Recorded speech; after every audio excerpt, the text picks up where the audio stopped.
evening, afternoon, wherever you are in the world. It's evening here in the United Kingdom, and who we have here is Jason King. He's a life coach himself about mental health, just like myself, and we're here best to talk about the traumatic events that's gone on when it comes to mental health, on how it impacts people on a day-to-day life. Over to you. Yeah, well, it's definitely nice to meet you here, Adam. I know we tried to do this a couple of times, and once I couldn't get online on Facebook Live, and then another time I went and thought I saved our recording. We went through a pretty extensive conversation there, and then to discover recording just wasn't there. So here we are again today, and I definitely thank you for inviting me into this conversation. And as you said, yeah, I am a coach, and I do business coaching, and my day-to-day job outside of my business coaching is I'm an executive director here in Northern Alberta in a community of Fort McMurray with an agency called Some Other Solutions Crisis for Prevention Society. So yeah, it's definitely some busy times here for us, and I know globally we've been facing some pretty unprecedented times, and it does have different effects on different individuals. Absolutely, yeah. Yeah, because obviously what I found out this morning, which actually broke my heart, I know I'd never knew this person, but in my local town, due to this lockdown, somebody actually committed suicide this morning here in the UK. So it's very saddened. And obviously, we believe the British government should do more to actually help people with mental health. I don't know what it's like in Canada, but it's really bad for mental health. I know money is being pumped into the mental health services, but I'm just not seeing no change whatsoever. Yeah, you know, what will be enough money? I think there's always going to be some challenges before us. I know with our government, they have streamlined some significant funding into our healthcare system and into the mental health providers. And one thing we are seeing now, and I was just reading a report here this morning, and we know there's some mental health battles that people are going through, but even those now, they're on the front lines. They're starting to experience some symptoms themselves, and they're starting to experience the compassion fatigue. So yeah, we are putting this money into the system, but also we have to now find ways to care for the caregivers, because they are going to find on the other end some stressors as they're here on the front lines on a daily basis. So yeah, we'll always be facing these challenges. Absolutely, because obviously it's not just people who have been in the army or even the military, but even parents. They deal with mental health on a day-to-day basis. Like myself, I've had traumatic events in the past, and I'm glad I'm saying the past, because the past can either make somebody, or it can change, or it can break someone. And I'm glad it's actually made me into the person I want to be today. And this is why I'm glad I'm sat here having these fantastic interviews with yourself, with other people, and I'm just grateful to be here. Yeah, and you know, even here in Canada, and I was just reading some statistics here from the Mental Health Commission of Canada, and it's saying that each year, 1 in 5 Canadians experience mental health or illness in some capacity. So that's about 7 million people will experience each year in some capacity something in relation to mental health. I myself have experienced mental health, and through my experience, I've learned, you know, what helps me and helps me in my resilience. And I've even learned the trigger points for me when I know I'm slipping back into a zone that's a little bit dangerous for my mental health. And it's about finding some way in your life to create a routine that refuels you. And I understand that it's even beyond those routines. And I understand that a part of combating mental health is educating employers, educating family members. A lot of times people around us don't even understand mental health. So I know it's beyond just exercise and walking. Mental health even requires professionals stepping in to help you out and to walk the journey with you. Absolutely. You go off your challenges, but what kind of coping mechanisms do you have to actually help you go through that day? Yeah, some things that I do is, I love music. I love sitting Yeah. down in the quiet of my home. Depending on my mood, determines the type of music I listen to. A lot of times I enjoy listening to some jazz music quietly in the background. If I'm home alone, I'll just turn the lights down and just lay on my couch or sit in the lazy boy and sit back and just listen and allow it to refuel me. Then other things that I do is I'm involved extensively in physical fitness. So I've been involved with martial arts, Brazilian Jiu-Jitsu for the last 7 years, to where now I'm a brown belt. And not only the physical fitness for myself through Jiu-Jitsu, but also I love giving back to the community because I'm at the place now where I'm a coach and I can help even other people that are coming in with Jiu-Jitsu, and I train kids and adults alike here in the community. Fantastic. See, I've always had it in my mind, should I do that? Because I did something called judo when I was actually growing up, when I was in school. And obviously, I earned a belt there, but then I just packed it in because of how much I was really suffering with mental health. But at that time, I didn't realize I had mental health. I knew I had dyspraxia and it really affected me on day-to-day life. And that's probably what triggered the mental health because of the amount of traumatic abuse I suffered for 16 years growing up, where I never really had the time to really accept that I'm not like anybody else. I'm completely different or unique in my own way. But people always say, if you've got a learning disability, whatever it is, you've got a superpower. And I found mine, and that is to process information. And I find the confidence and motivational skills to do things like this. And this is actually helping me beat mental health.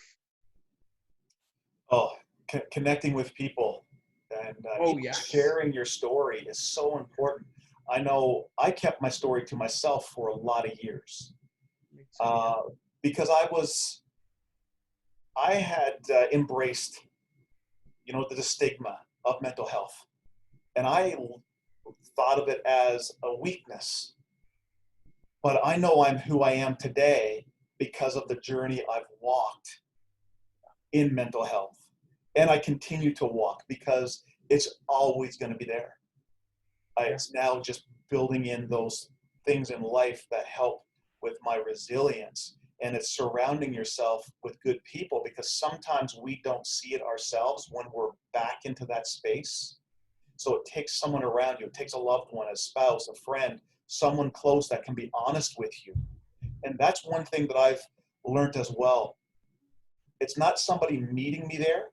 It's somebody challenge me to come out of that space. If they come in and they meet me in that space and they try to hold me gentle, they are taking on my mental health. But I have to own my own mental health. They can be there to give me strength and help me through it, but they need to be honest with me to help me, to push me, pull me out of that space, because it does take a whole lot of energy. And that's why I actually showed up to jiu-jitsu one night. Being a shy, introverted type of individual, it's not like me to do those things just to step out on my own. but I was so far gone, and I was driving to work one day, and I just saw the sign on the side of the road for a local club here, and Bowman's Mixed Martial Arts, and I decided, you know, I have I've been to counseling, I have medication, but there's still something missing. I still need something else that's going to help me. So a part of it, I decided I'm going to try out jiu-jitsu, MMA, and I walked into the gym that night, and I haven't turned back ever since. And it's been a life changer for me. So it's very important to find that one thing. Fantastic. Fantastic. So, with all this lockdown which is going on, how are you coping? Like, how do you deal with, like you've explained with the jiu-jitsu, martial arts, the music, but when you really are suffering and you're social isolating, how do you cope in onto day-to-day life? It's me accepting, again, the feelings that I am experiencing internally, the thoughts that I'm having, but it's not keeping them to myself. So I've learned to be honest with my loved ones around me, with my wife, even with my coworkers. I've learned to be honest. And if I'm having a bad day, I'll be honest. I'm struggling today. And it's nothing wrong with saying, I'm struggling today. Absolutely. And it actually helps those who are around you to know when you're struggling, because sometimes they may not know, and they may think, okay, why is he like this today? Did I do something wrong? It's nothing that they did. It's just me. I'm struggling. So I've learned to be honest, to express that. Yeah. Yeah, because obviously I'm possibly in the real same boat. Like, I've got no co-workers to turn to, and obviously with the abuse I suffered, it was from my actually own family, and then obviously the schools, the education. But when I never really accepted that, the best thing I did after 21 years in keeping it to myself, doing this stigma, is speaking out. Is telling somebody my story. And the first person that actually I told was a police officer. Yet he did nothing. He didn't help me whatsoever. He just referred me to the mental health team, which they fobbed me off there and then, pretty much. But yes, it is a real chore just to even get out of bed some mornings because of the low days. But what I do for my coping mechanisms is I help people and I teach people. I even go out my own profession to help people. But when I'm dealing with myself, I listen to music. Yes, it's depressive music, and people thinking, well, if you're depressed, why are you listening to depressing music? Because some of that actually works. And I've just recently started meditating as well. Yeah, it's just important taking that time for self-care. Yeah. Every day, no matter what we're doing, the moment we wake up and we leave our home, whatever we're doing, we're expending energy. We're expelling this energy, and we're giving time to something. But if we don't take that time to refuel our own energy, that's when it becomes dangerous, because we can deplete ourselves to where we can fall back into that space where, again, I may wake up tomorrow and I'm not wanting to get out of bed. But it's in those moments as well, it's being honest with yourself, recognizing where it's coming from. And again, everyone's experience is different. This is what worked for me. It's not giving into that emotion, into that feeling. And some days it's harder than other days. I don't always succeed. I may just take those days where I'm like, no matter how much I convince myself it's my mental health, and I just can't push myself to walk out the door. I have to realize then, well, my body is telling me something, and I need to take this day for myself, self-reflection, self-focus, so that tomorrow I can come back healthy. Yeah, because obviously, I've not said this previously, but I was doing like last year when I attempted suicide. I wasn't thinking about nobody. I was a very selfish person. And probably some people are going to say, well, if you're dealing with mental health, you're not selfish. Well, technically, some people can say that because I admit I was at the time because of the anxiety attack due to the traumatic events I suffered, which I've now accepted were never my fault. But now, sometimes the kids are meant to see the adults, the parents, as role models. In my opinion, yes, I do see myself as a role model to my kids, but I also see them as role models. And that's not falling back or anything, because I have learned you can never fall back on anything. You need to fall forward towards something, because if you want to set yourself an aim, a target to go for, beating mental health, you can't be looking behind you. You have to look forwards at all times. The only way backwards is if the negativity, mental health, is pushing you backwards against the wall, and you can only take one step forward, and that's it. You're in recovery and beating that, and you will get through that storm. And my coping mechanism with this is you will do it. It's not what can happen, it's what will happen. And I like what you just said. And you said you will get through it. Yeah.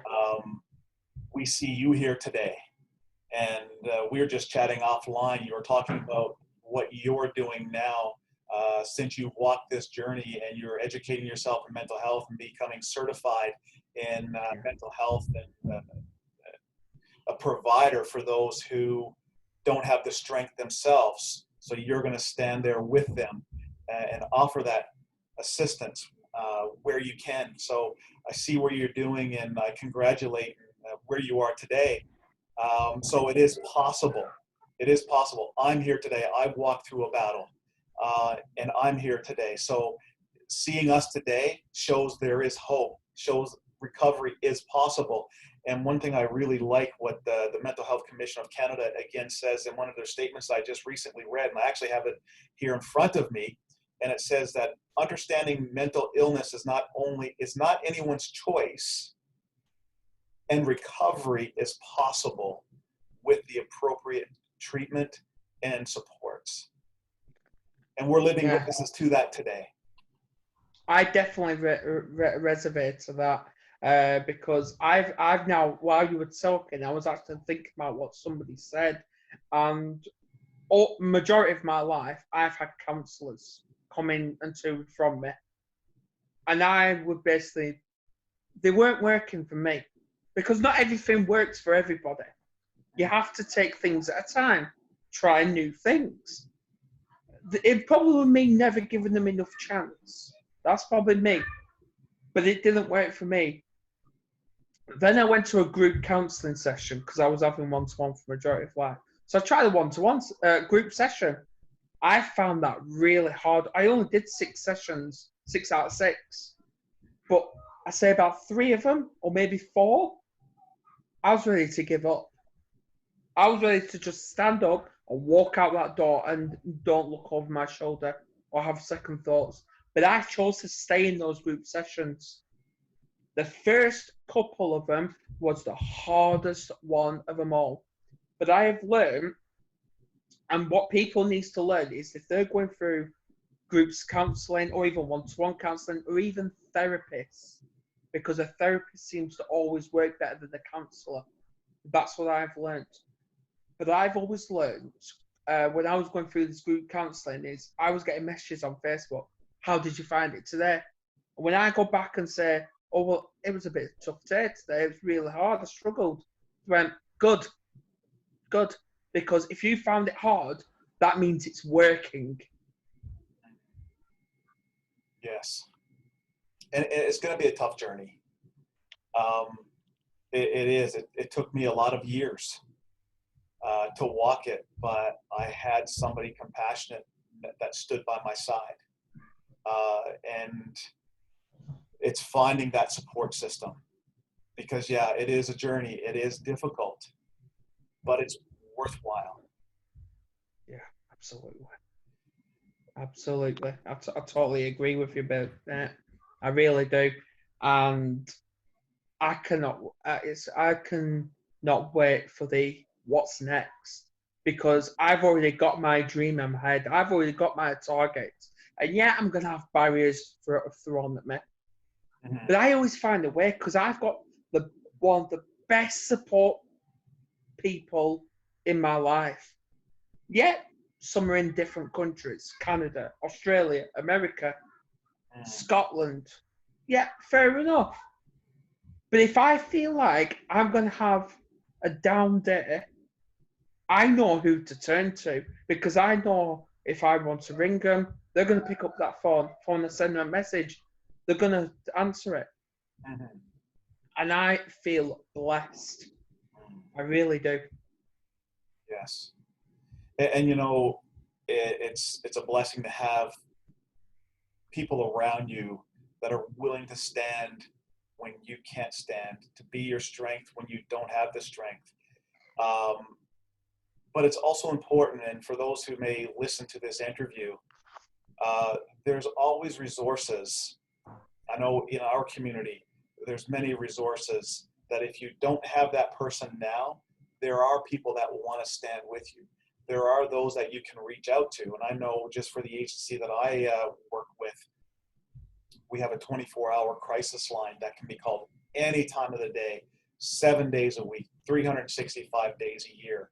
So if you don't have that person and you do feel alone, reach out, call those local numbers, call those provincial numbers that are available, that are there with trained and qualified professionals to help you and give you those referrals so that you can have those systems built around you for support. Yeah. Yeah, and obviously, I'm going to add on to that. I understand not many people actually like speaking over the phone when they're having a mental health crisis. Well, that's fine, because there are charities, mental health charities, that are on Facebook, that are on Twitter, that you don't have to ring them. You can text them, and they will text you back. Exactly. Exactly. You know, I feel honored every day that I can come into a career where I have great people. I have a great team around me. I have lots of professionals, well-trained individuals. And I feel blessed to be able to show up to this every day and to work here and to work alongside these individuals as we show up to serve our community.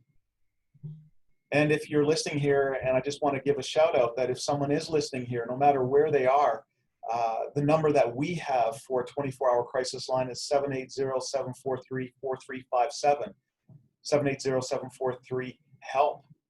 And there's a lot of numbers out there, just like that one, that you can reach out to anytime. Even on our website, we have trained counselors and therapists that are ready and willing to help. You can look at their calendars and just schedule yourself in. And we eliminated the barriers. Either you can afford it or you have insurance. We can go through insurance, or we even have pro bono that's available. So I know that a lot of communities, and even in yourself, in your own communities, I'm sure aside from you, there's lots of help available. Oh yes, there is absolutely loads of help. And like there's the Samaritans. I can't think what the number is from top of my head, but the Samaritans, there's Mind, there's other mental health charities, and if people believe they are not enough, then think again.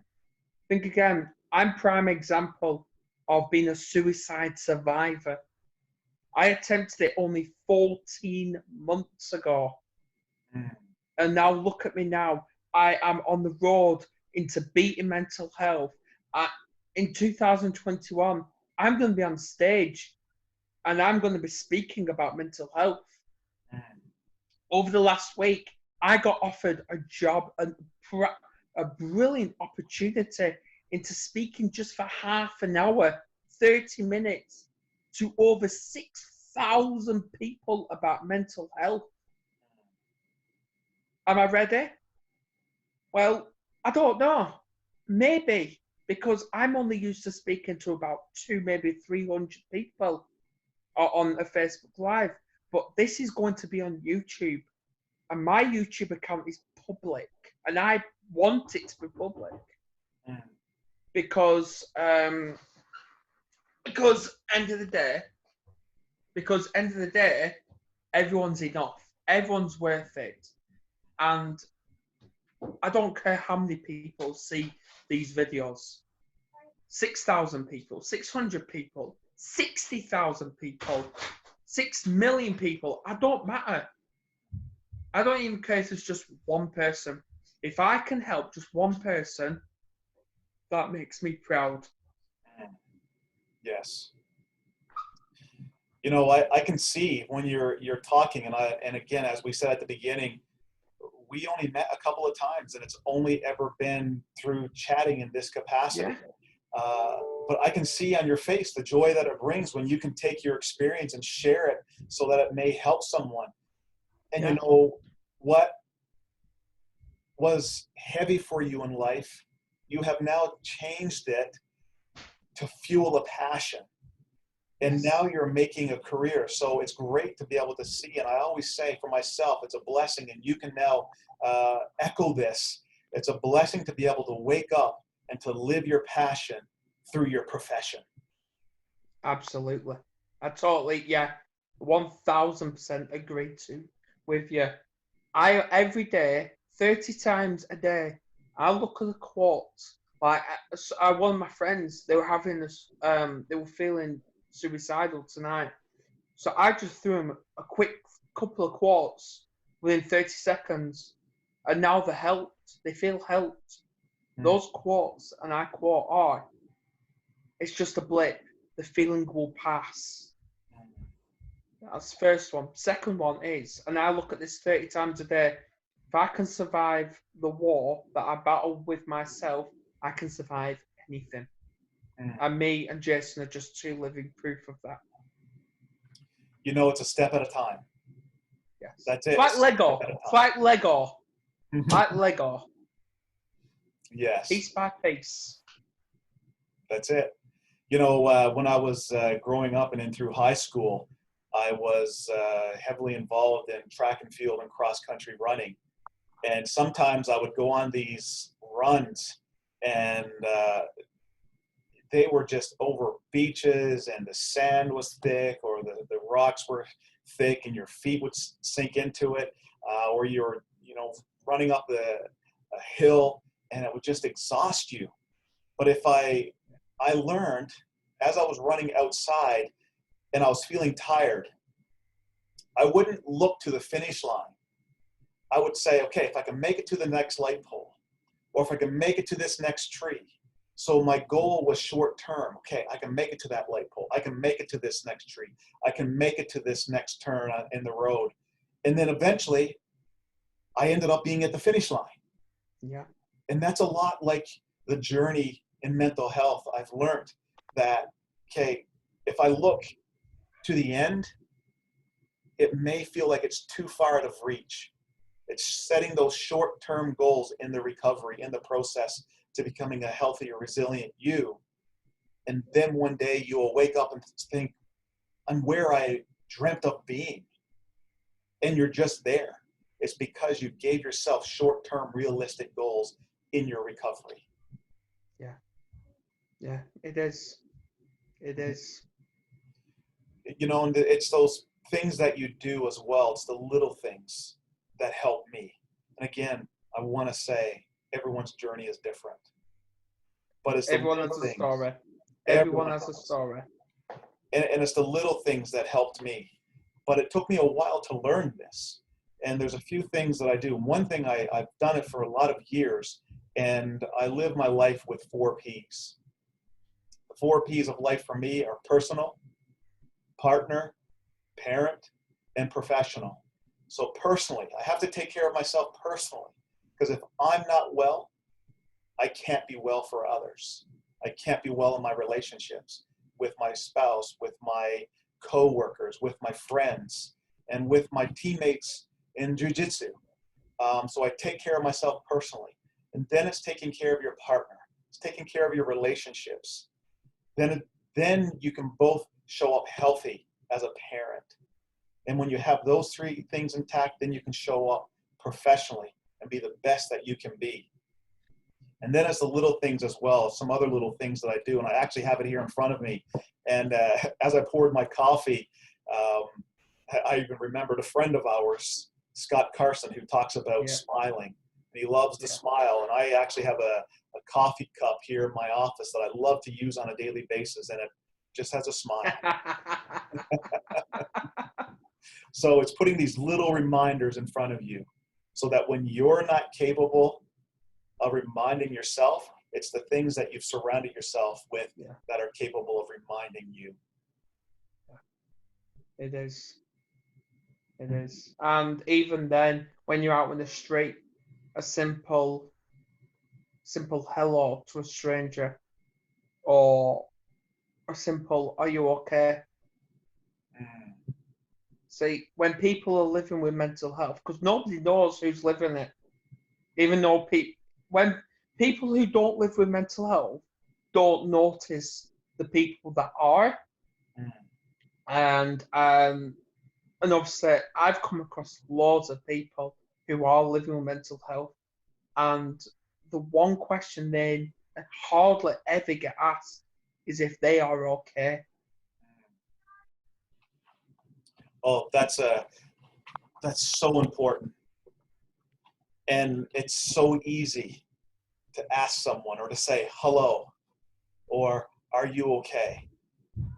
And another thing that will help is presence. It's not what you say.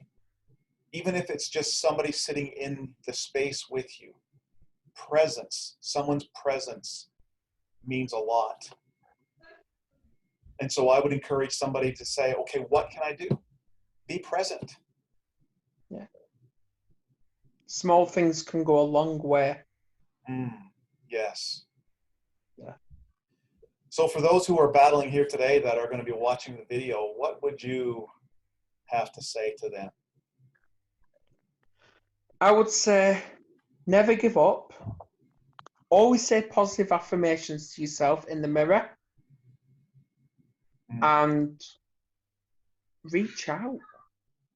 Yes. Reach out, because there is somebody there. You may be in a dark tunnel now, but there's always light at the end of that tunnel, and people are waiting. You're not on your own. So true. So true. And I'd like to say that there's hope. Recovery is possible. And control the internal dialogue. Because sometimes we are oftentimes our worst critic. And we oftentimes beat ourselves up more than anyone else is capable of doing because of that internal dialogue. So control the internal dialogue and remind yourself, as you said, look in the mirror, speak positively, and remind yourself you are enough. Just think about this, guys. March 2019, I attempted suicide. 4 weeks later, I got a tattoo on my neck which says life. Yeah, it was painful, but painful was well worth it. Because just that little bit of pain in getting that tattoo was just amount of pain. Because what would happen if you're gone? The pain will increase massively onto somebody else. Because the pain may disappear with you, but it'll go on to someone else, but 10 times worse. Yes. Adam, you're awesome. So are you, brother. Thanks for reaching out to me, man. I'm ecstatic, that we've created this relationship and we've gotten to know each other and to hear your story. I love hearing stories. I love learning about people, and I have a passion for people. At the end of the day, I'm a believer that people matter. Yeah. So you matter, man. And thanks, for being who you are and for being here today. Thank you. Yeah. Thank you.